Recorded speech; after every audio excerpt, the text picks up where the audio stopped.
আসসালামু আলাইকুম ওরহমতুল্লাহ। আহ কয়টা বাজে?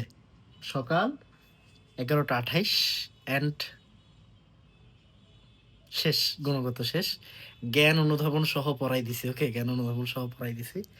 আমি সরি, আমি উত্তেজনাবশত দ্রাব্যতা মোটামুটি ৩.৫ ঘন্টা পড়াই ফেলছি।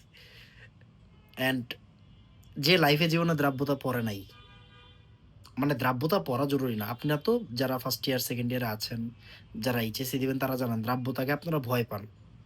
আপনি আল্লাহর ওয়াস্তে এই গুণগত রসায়ন ক্লাসটা আজকে রাতে আপলোড দিব ইনশাআল্লাহ ১০ টায়। আজকে রাত ১০ টায় আপলোড দিব ইনশাআল্লাহ। তো এই গুণগত রসায়নের দ্রাব্যতার পার্টটা শেষ কইরেন, শেষ কইরেন। তারপরে আপনি বুঝবেন যে হাসান আনাম ভাই কি জিনিস। ওকে? আ গুণগত রসায়নের দ্রাব্যতাটা শেষ কইরেন। দ্রাব্যতাটা আপনার মনে হইতে পারে আমি কথা বলছি। না, আমি প্রবলেম সলভ করাইছি। কনসেপ্ট বুঝাইছি। দ্রাব্যতাটা শেষ কইরেন। আমি জানি না ক্লাস কয় ঘন্টা হবে। হয়তো ৬ থেকে ৬.৫ ঘন্টা আরকি। ধরে রাখছিলাম ৫ ঘন্টার ভিতরে শেষ হবে, বাট হয় নাই। কিছু করার নাই ভাই। মাফ-টাফ করে দিয়েন। গুণগত শেষ আলহামদুলিল্লাহ। আ আমি চেষ্টা করব আজকে ঘুম থেকে উঠে আমার একাডেমিক ব্যাচের ক্লাস শুরু করার। আমি একাডেমিক ব্যাচের ক্লাস অনেকদিন ধরে নেই না। ইচ্ছা করে অফ রাখছি। ওদের অনেকটুকু আগায় দিছি, এইজন্য অফ রাখছি। আজকে একাডেমিক ব্যাচ শেষ করে চেষ্টা করব কর্মমুখী রসায়নটা শুট করার।